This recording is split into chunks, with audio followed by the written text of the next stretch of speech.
Okay, now we're back this time for lesson three of how we're going to basically learning how I made my children's book using just pen, paper, and my phone.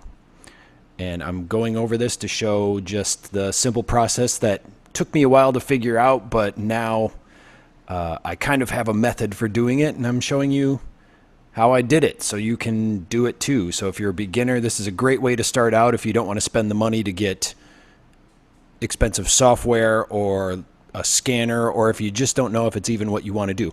Or if you just want to try out a project with your kids to make a children's book to kind of inspire them to maybe want to make more books in the future. And these, when you're done, are good enough to put in the Amazon store because the book that I'm showing you that I made, I actually was able to put on Amazon and it's available there. Also, you can put it on your own website. All of this is just a great way to get started and learn how to make it and just the whole process of it. So I'm not necessarily teaching you how to draw.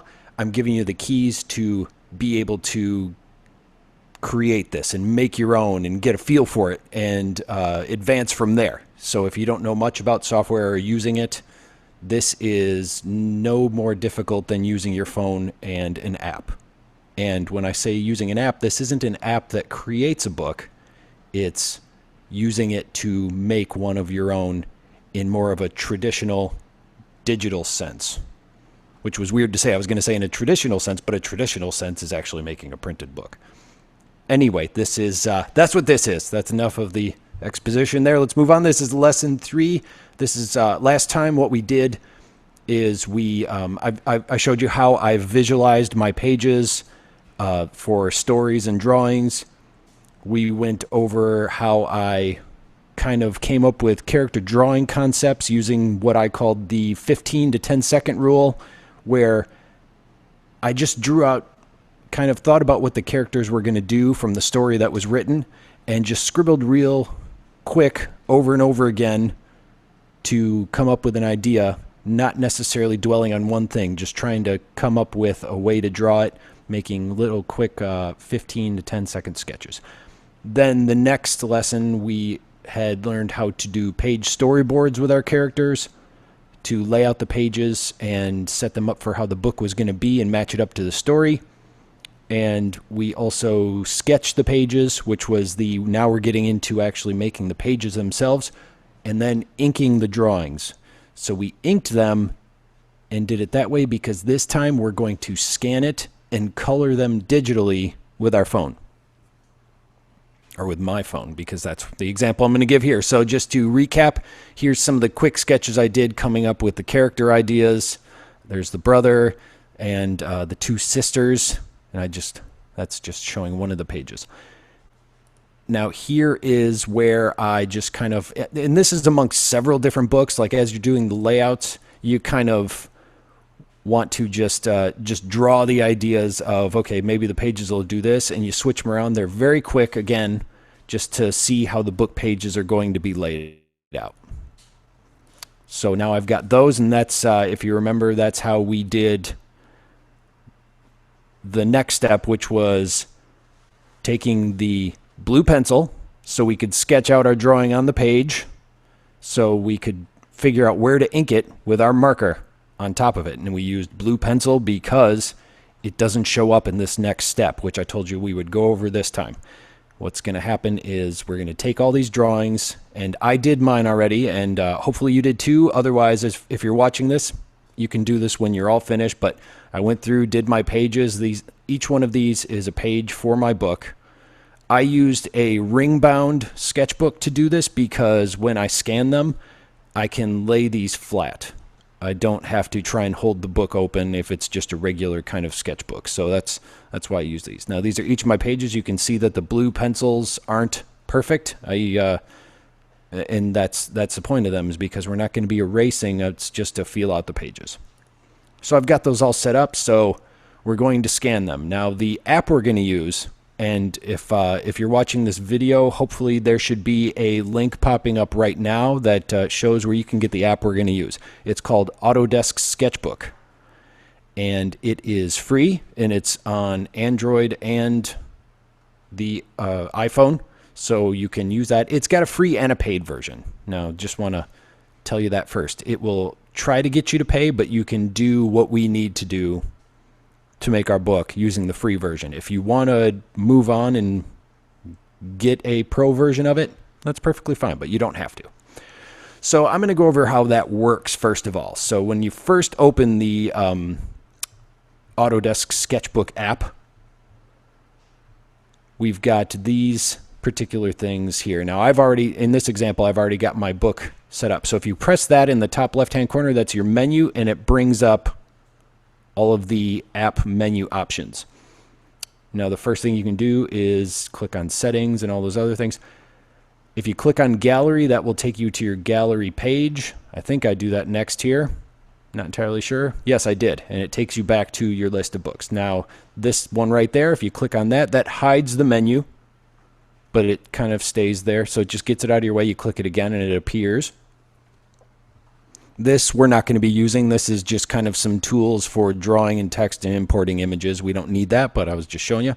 This is going to be where our brushes are kept.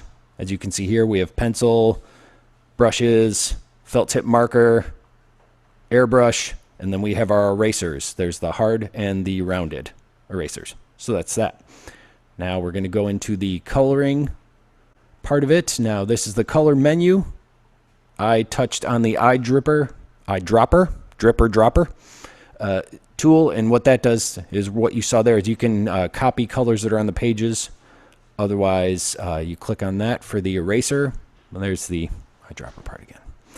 And you can move this around for the different colors if you want to do it by hand to kind of find your own colors. Or this menu down here, you can scroll through those, and it has some basic primary colors, actually kind of pastel colors, but you can do some quick colors from that too, just to get some simple things instead of trying to find a color every time using this tool. So that's about it for the color menu. And then the next thing we're going to move on to is this very last menu item here, which is the layers. Now for the layers, that'll bring up this menu. There's our drawing right there, and if you tap on it, you see all the options that you have for the drawing once we get it scanned in, which I'll show you next. You can create a new layer. Whoops, I accidentally created a duplicate layer, it looks like. Now, a layer is like taking a clear piece of, what's it called, acetate, or just like a clear piece of paper, and we can lay it on top of here, and that's what we're going to be working with to color. And the important part is the menu items that's in the layers. They're by default set to normal, but we're going to be setting ours to multiply. That's the pretty much the gist of what you need to know about layers. And again, we'll cover that in the next part. But this is just to show you where all the items are in the app itself. There are a bunch of different things you can do within the layers. And let's see, when do I move on to the next part? This little button down here at the bottom is your quick button, your quick menu button. You touch that, and these items show up. Now we've got go to big screen. We've got clear entire layer. You can, so if you pinch and zoom on the screen, you can see one thing I'm showing you here is you can zoom in really big, so you can get kind of more fine-tuned with your coloring. You can twist it around using 2 fingers on your phone. Look at that. But when you want to go back, you touch that, and you touch the expand to the full screen, and it brings it right back to where it was, so you don't have to try and figure that out yourself. Now the other thing, I moved my head over there. There's a go back and a go forward button. So if you do something and you want to undo it, you click on the go back. And then there, I'm pointing to the button right there. That's how you access this whole thing, is by that little, what looks like kind of a Cheerio on the bottom of the screen. You click on that, and it makes that menu come up. Click it again, boop, and then also it gives you your brush options and your color options right in the middle there. That's called the puck for some reason. So that's how you can also quick access colors and change brushes through that thing that pops in the middle there. Plus, you can use it to, if you select the brush and slide your finger back and forth, which I want to say I'm going to show you. That's back, forth right there. You see me down in the corner? That's how you adjust the size of the brush. You put your finger on the brush picture right there, and you move left and right. And that, I was just pointing right there. And that's how you can adjust the size of the brush. And that's going to be really handy because we'll sometimes need the brush to be very big and sometimes be very small. And it does the same thing for the eraser, as I'm showing you here. So the erasers and the brushes kind of function the same in that way. So that should be everything for the tools. So let's get to the fun part, which would be, well, this isn't the fun part yet. This is the impressive part. We're going to take these drawings. I'm going to use these two examples. One of them is the finished artwork for the first page. I showed you that last time, but also I wanted to show that how, just to show this is for, like, if you just want to create a book or you want to try out an idea just for yourself, test it out. I did one where it was a quick draw. I didn't do anything. I followed none of the methods that I showed you for drawing last time and just quick drew a scribbly, sort of stick figure. No, it took me 5 seconds, and I did this with ink. And I'm going to do that just to show that you can create a book even if you think you don't know how to draw. If you know how to make something look like that, then you're perfectly fine. So those are the examples I'm going to use side by side. Now let's get into actually scanning the artwork. So now I've got the Autodesk Sketch app on my phone, and we're going to open it up. And here's actually a drawing from another book that I'm working on that opened up. So if you go back to the gallery, it'll ask you to save it. Now click up here at the top to close it, and we're going to create a new folder for our book pages. So we created plus, and now I'm typing in new book as the title, and then hit the checkbox, and now we have this new section. So I click this plus thing down here to start scanning our pages, and we do scan sketches. Now there's my page. Boom, it tries to find the outline of the page, and it did it real quick, and it actually did it very well, but I wanted to show you how you can do it over and over again. So I delete this one and go back to rescan at the top, which if that doesn't, because like this one scanned horribly. There's the page in there and it's all crooked. So I was like, okay, so I go back and rescan. This is just to show you that it's not something that you can't redo. You don't have to keep the drawing that you do. So I'm going to look for another one. And that one's fine. I don't know. I've decided to keep this one because it'll still work. I've got, and it's okay if you have this stuff showing up because we're going to fix that in the next part. So what you can do is you can then scan all your pages, do scan next at the bottom here. So I'm going to scan the other one. And so you can scan all of your pages at once. Ooh, that one horribly went wrong. Wow. Let's try that again. Ah, well done. So most of the time it does a good job scanning your page. It sometimes does it too quick. Now there are all of our pages. If you do like 12, 24 pages, they'll all show up there. Tap on the image to open it. And you can just scroll left and right when you tap first. And you can also name these pages at the bottom if you touch the, oh, I can't spell page. If you just touch the example or whatever it called that page at the bottom, and you can number your order. Of course, it helps if I pick the right number. All right, now I'm going to, what's this, example 2, example 1? Now let's try example 1. Then you hit the checkbox to do it. There. Now if we minimize these, you tap at the top to go back to your folder, and you see the pages are there. So next, all right, so that's how you scan them. Next, we're going to get rid of all that stuff that we saw that kind of showed up in the artwork. So if you see, these are the actual finished pages. Now, I'd like to point out the reason we scan them through this app and not just take a photo is because not only does this thing crop it automatically, the app that is Autodesk. The reason I chose this app, and I tried many, many, many apps. There were so many that go, oh, you can, import images. So if I took a photo of it and imported it, I could do that. This one in particular, what it does when you scan it is it changes it to black and white for the ink. As you'll see here, like look at the background that kind of showed up. It's black and white. And what it does is it optimizes it so it's trying to make the page as white as it can, so this blue pencil, you can only barely see it, but it doesn't show up. So it's not in color, it's grayscale, and it's ready to be used for the artwork.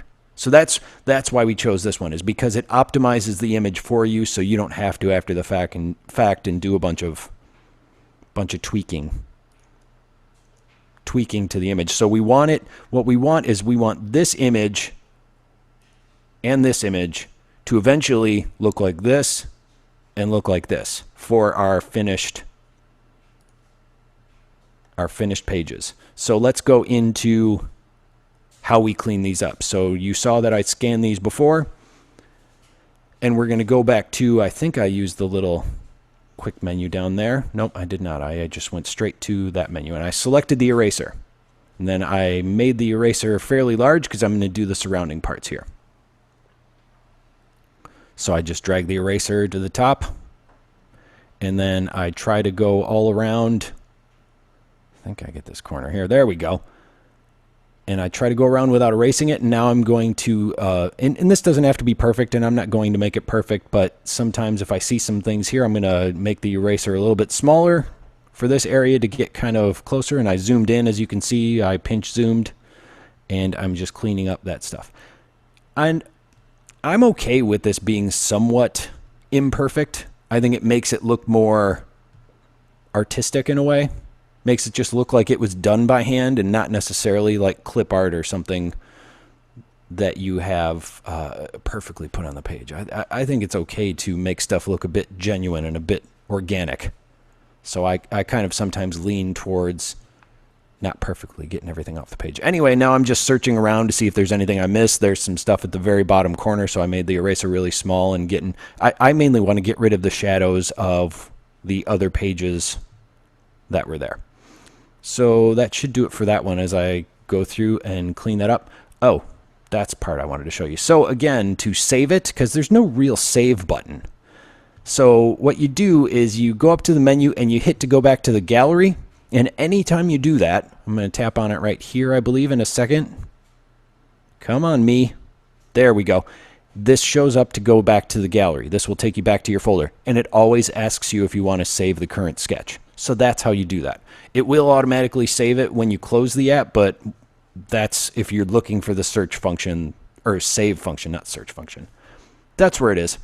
So it took me a while to get used to that when I was doing it. Now I want to clean up my quick example page, my not playing by the rules page, my rebel page.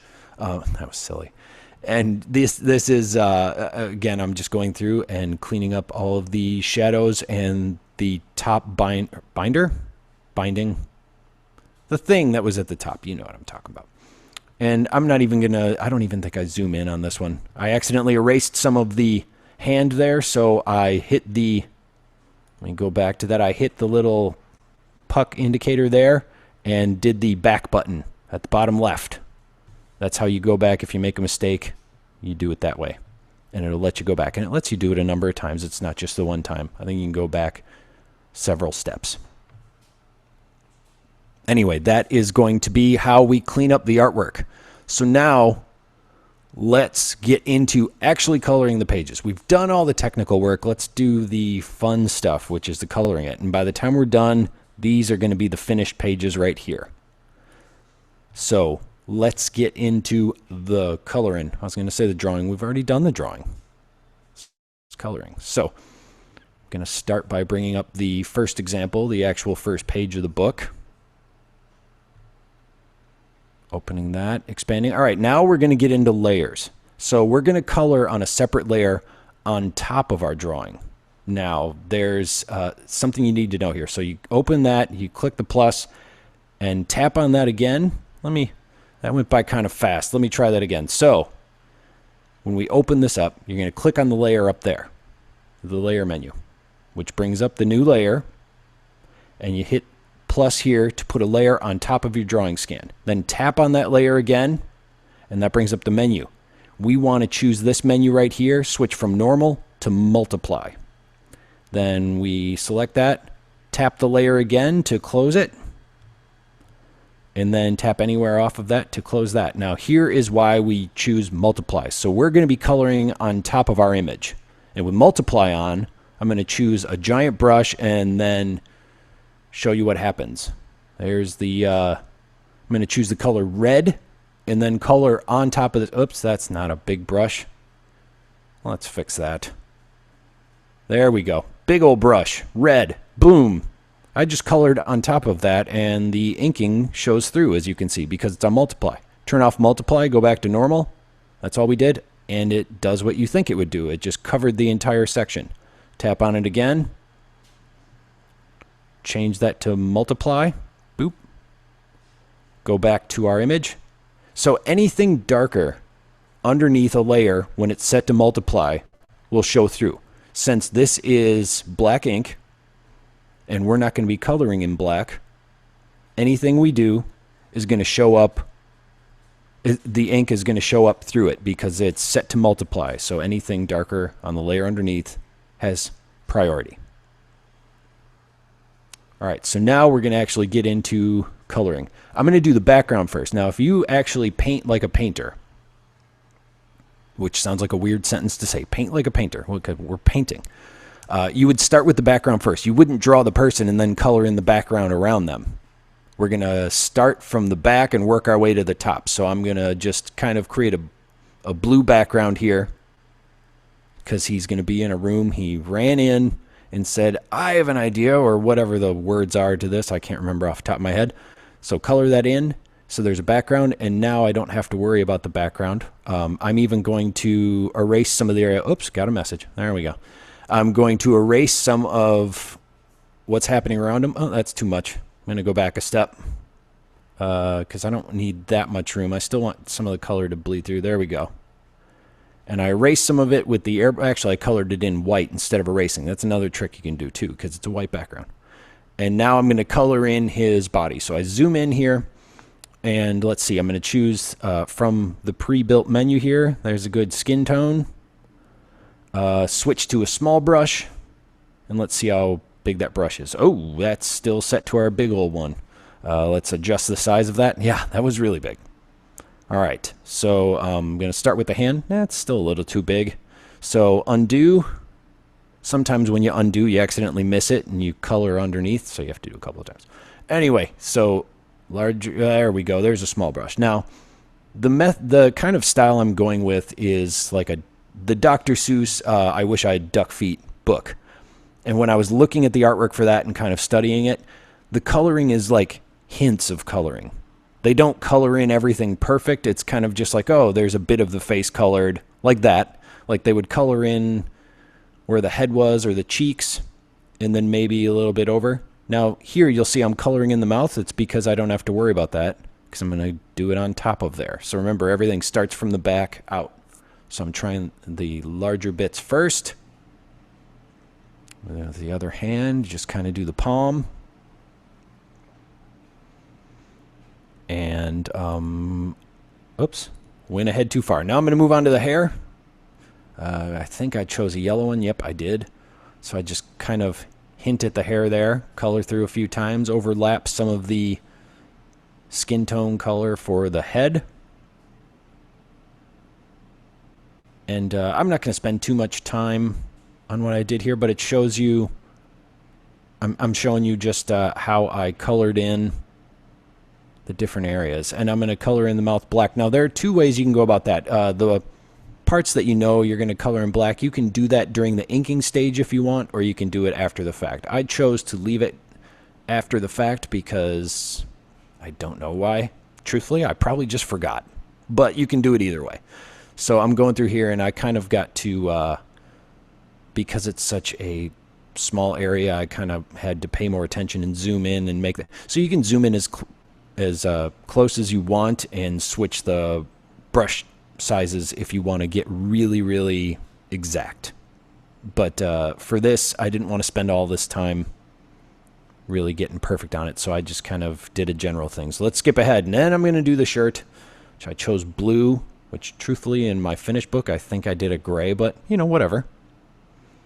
And again, it's all about hints. So I just kind of filled in the area to show that it's a blue shirt, but I didn't color it all the way to the edges. And I think it gives it kind of a style. So then I did full screen, and you'll see this is what the finished drawing looks like. So I click gallery to go to the next one, and it saves it. There's the page. Tap on it again to go back. And now I'm going to do a really quick coloring job on my quick B version of the book for, you know, if you want to just try it out and do something fast and not go through these steps as complete as I did. So created the multiply layer. Now I'm going to choose my tone real quick. I have my brush. There it is. Fill it in. Not even going to zoom. Just there's color that. Color that. Look at that. I zoomed in anyway. Going to do the hair, I think. Yeah, there it is. Blonde hair. Anticipating one I did ahead of time. For some reason I can't find the yellow right now. Don't know why that is. Come on. That's over here. You can find it. There. Watching myself after the fact. All right. So colored in the hair. Now let's do the shirt. This is when I remembered that it was actually kind of a gray shirt. So I did this one properly. Colored it in. Pow. There. Done with my page. Whoops. As I zoomed out, I accidentally tapped on the page. So let's erase that. Oh, too far. Undo. You know where I'm going with that. So anyway, we've colored both of our pages, and when we were done, this is what one example looked like, and this is what the other quick example looked like. So that is how I scanned my pictures. I found a way that I wanted to do it with my phone.